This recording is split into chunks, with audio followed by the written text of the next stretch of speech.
दोस्तों, शादी का दिन था। घर में ढोल नगाड़े बज रहे थे।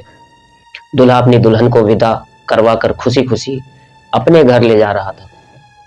लेकिन उसे क्या पता था कि कुछ ही मिनटों के बाद उसकी एक छोटी सी जिद और उसकी पूरी जिंदगी को तबाह कर देगी। गाड़ी में सिर्फ 3 लोग थे, दूल्हा और नई नवेली एक दुल्हन। शुरुआत में सब कुछ सामान्य था, सब कुछ ठीक था, लेकिन धीरे धीरे गाड़ी जो है आगे बढ़ रही थी। पीछे बैठा हुआ था दूल्हा अपनी दुल्हन से प्यार भरी बातें कर रहा था। ड्राइवर ने सोचा नई नई शादी हुई है, दोनों को प्राइवेसी मिलनी चाहिए, इसलिए जो है उसने गाड़ी का जो है म्यूजिक तेज कर दिया और बैक मिरर में हटा दिया। लेकिन तभी जो है अचानक गाड़ी के अंदर से एक ऐसी चीख सुनाई दी जिसे सुनकर ड्राइवर के हाथ कांप गए। उसने जैसे ही पीछे मुड़कर देखा, दुल्हन के चेहरे पर खून ही खून था।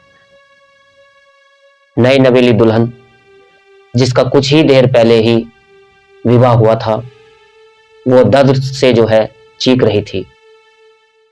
लेकिन सबसे बड़ा सवाल ये है कि आखिर ऐसा क्या हुआ? क्या गाड़ी के किसी हमला कर दिया? क्या दूल्हा कोई खतरनाक इंसान था, या फिर इस खूबसूरत शादी के पीछे कोई छिपा हुआ राज था? ऐसा क्या राज था जो पूरे परिवार को बर्बाद कर सकता था? और दोस्तों, जब इस पूरी घटना की असली वजह सामने आई तो हर कोई हैरान रह गया, क्योंकि इस खूनी झगड़े की वजह थी एक बाइक। जी हां, एक बाइक, एक ऐसी बाइक जिसके लिए दूल्हा अपनी नई शादी, अपनी पत्नी और यहां तक कि अपनी जिंदगी का दांव पर लगाने को तैयार हो गया था। आखिर क्या हुआ था उस गाड़ी के अंदर? क्यों दूल्हे ने अपनी ही पत्नी को घायल कर दिया? और क्यों सुहागरात से पहले ही उसने ऐसा कदम उठा लिया जिससे पूरे घर में मातम छा गया? और जानने के लिए इस वीडियो को जो है आखिर तक जरूर देखिए, क्योंकि आज की ये कहानी सिर्फ एक शादी की कहानी नहीं है, बल्कि एक लालच, गुस्से और रिश्तों को समझदारी की ऐसी सच्ची सीख है जो शायद हर परिवार को जाननी चाहिए। आदाब, नमस्कार, सत श्री अकाल। मैं सुरेंद्र कुमार आज की जो सच्ची घटना सुनाने जा रहा हूं, इस सच्ची घटना को इस कहानी के माध्यम से जानने की कोशिश करते हैं। आखिर इस घटना में क्या रहस्य और क्या राज है? आखिर उसने एक नई नवेली दुल्हन को क्यों घायल किया? दोस्तों, वीडियो शुरू होने से पहले आपसे एक छोटी सी रिक्वेस्ट है। अगर आपको सच्ची घटना, क्राइम स्टोरी सुनना पसंद है तो वीडियो को लाइक कीजिए और चैनल को अभी सब्सक्राइब जरूर कीजिए, क्योंकि यहाँ पर हर एक कहानी को, हर एक घटना को कहानी के माध्यम से समझाया जाता है, क्योंकि आप सुरक्षित रहें और सचेत रहें। तो दोस्तों, चलिए इस कहानी को शुरू करते हैं। आज की जो कहानी है उत्तर प्रदेश इटावा जिले की है, जहां रहने वाला एक लड़का अपनी जिद की वजह से अपनी शादी वाले दिन ही जो है सब कुछ खत्म करने पर उतर आया था। इस कहानी की शुरुआत होती है, नाम होता है टिंकू, एक लड़के से। टिंकू अपनी माता पिता का इकलौता बेटा था। घर में पैसों की कोई कमी नहीं थी, पुश्तैनी जमीन जायदाद भी थी, लेकिन उसके पिता शिवराज बहुत समझदार इंसान थे। वो फिजूल खर्चे बिल्कुल भी पसंद नहीं करते थे, हर पैसा सोच समझ कर खर्च करते थे। इधर टिंकू जो है जवान हो चुका था और अब उसके पिता उसकी शादी के लिए एक लड़की ढूंढ रहे थे। टिंकू अपने दोस्तों के साथ घूमता फिरता था।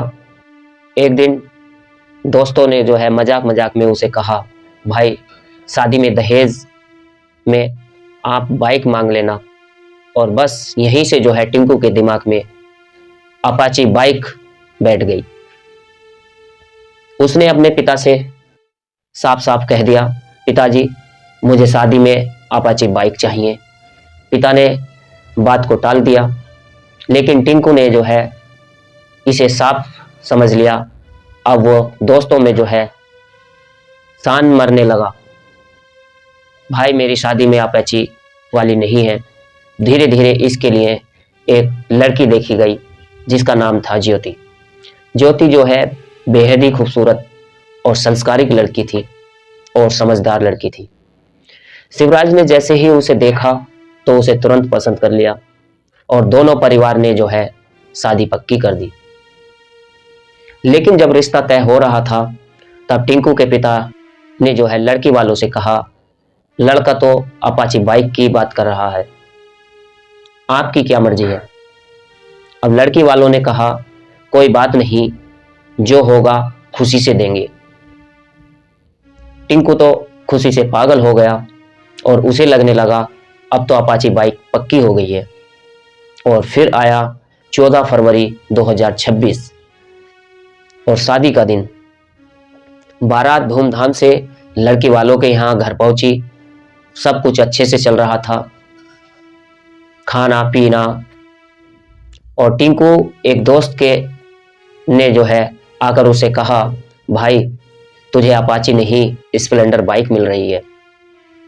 पहले तो उसे विश्वास नहीं हुआ, लेकिन जब दूसरे दोस्त ने भी जाकर देखा तो सच में जो है वहां पर स्प्लेंडर बाइक ही खड़ी थी। और बस वहीं से जो है टिंकू का दिमाग खराब होने लगता है, अलग अलग सोचने लगता है। वो खाना फेंकने लगा, गुस्से में इधर उधर चीजें फेंकने लगा। और जब उसके पिता शिवराज ने देखा तो उन्होंने समझाया, बेटा जो मिल रहा है वो खुशी से ले लो, खुशी से बढ़ के कुछ नहीं है। लेकिन टिंकू नहीं माना। आखिरकार पिता ने जो है गुस्से में उसे 2 थप्पड़ मार दिए। टिंकू चुपचाप हो गया, लेकिन अंदर ही जो है अंदर जल रहा था। इसके बाद शादी पूरी हुई। दुल्हन जो होती है ज्योति विदा होकर टिंकू के साथ कार में बैठ गई। कार सिर्फ 3 लोग थे, ड्राइवर, टिंकू और ज्योति। गाड़ी धीरे धीरे गांव से दूर निकल रही थी। करीब 10 किलोमीटर आगे जाने के बाद टिंकू अपनी पत्नी से बोला, तुम्हारे पिता ने अच्छा नहीं किया। ज्योति ने पूछा, क्या हुआ, क्यों नाराज हो, ऐसा क्या हुआ। टिंकू बोला, अपाची की जगह स्प्लेंडर दे दी। इसके बाद ड्राइवर ने सोचा नई शादी है, पति पत्नी बातें कर रहे हैं, इसलिए उसने जो है गाड़ी में जो म्यूजिक था उसको तेज कर लिया और बैक मिरर हटा दिया। लेकिन तभी जो है अचानक दुल्हन की जो है जोरदार चीख गूंजी और ड्राइवर जो है घबरा गया। उसने जैसे ही पीछे देखा तो उसके जो है होश उड़ गए। दुल्हन के माथे पर खून ही खून था। दरअसल गुस्से में जो है टिंकू ने अपनी पत्नी को जोर से थप्पड़ मारा था और उसके हाथ में पहना हुआ कड़ा सीधा ज्योति के माथे पर लगा। ड्राइवर ने तुरंत गाड़ी रोकी और टिंकू के पिता शिवराज को फोन कर दिया। शिवराज जो है मौके पर पहुंचे और बहू की हालत देखकर दंग रह गए। उन्होंने फिर अपने बेटे को जो है थप्पड़ मारा और तुरंत बहू को जो है लेकर अस्पताल पहुंचे। वहां झूठ बोल दिया गया कि अचानक ब्रेक लगने से चोट लग गई, लेकिन असली तूफान तो अभी बाकी था। घर पहुंचने के बाद स्वागरात से पहले ही अचानक एक कमरे में कुर्सी टूटने की आवाज आई। लोग दौड़कर पहुंचे। दरवाजा अंदर से बंद था और जब दरवाजा तोड़ा गया तभी से होश उड़ गए। टिंकू पंखे से लटकने की जो है कोशिश कर रहा था। उसके हाथ में साड़ी थी और कुर्सी नीचे टूटी पड़ी थी। इसको देखकर सब डर गए। जब उसने पूछा गया कि ऐसा क्या है तो उसने कहा, मुझे अपाची बाइक नहीं मिली। ये सुनकर नई नवेली दुल्हन ज्योति की आंखों में आंसू आ गए। लेकिन दोस्तों, यहां से इस कहानी में मोड़ आता है, वो हर किसी को सोचने पर मजबूर कर देता है। ज्योति ने अपने सारे गहने उतार दिए और अपने पति के हाथ में रख दिए। और सारे गहने उतारने के बाद जब उसने अपने पति को दिए और वो बोली, अगर आपको अपाची बाइक ही पसंद है तो मेरे गहने बेचकर खरीद लो, लेकिन दोबारा ऐसा कदम उठाने की मत सोचना। पूरा परिवार सन्न रह गया। उसी दिन शिवराज को एहसास हुआ कि उसकी बहू सिर्फ समझदार ही नहीं है, बल्कि इस घर को संभालने वाली एक लड़की है, एक घर की बातों को, जज्बात को समझने वाली लड़की है।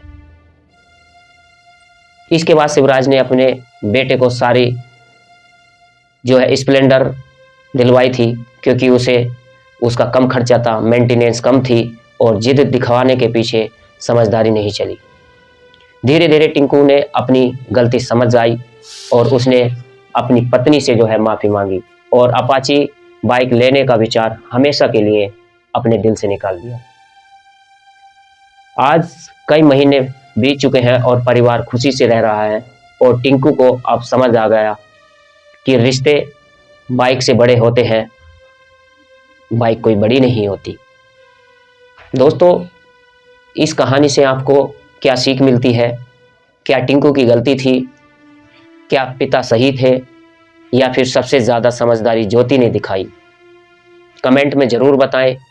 और आप कहाँ से वीडियो देख रहे हैं ये भी ज़रूर कमेंट में अपना नाम और जगह ज़रूर बताएं, क्योंकि हम आपके जब कमेंट पढ़ते हैं तो हमें भी अच्छा लगता है और आप जब वीडियो देख रहे होते हैं और आपका नाम भी उस वीडियो में चलेगा तो आपको भी अच्छा लगेगा। तो दोस्तों, इस पूरी घटनाक्रम का सुनाने का उद्देश्य किसी को परेशान करना नहीं, किसी का दिल दुखाना नहीं, बल्कि आप लोगों को जागरूक और सचेत करना है। चलते चलते कुछ लोगों ने नाम लेने की अपील की थी। देहरादून से दीपक, अविनाश और लखनऊ से हैं गौरव, संजय, मितेश। तो आप लोग सब अपना ख्याल रखें, सुरक्षित रहें, अपने परिवार के साथ रहें। फिर मिलते हैं किसी और नेक्स्ट वीडियो में। जय हिंद, जय भारत।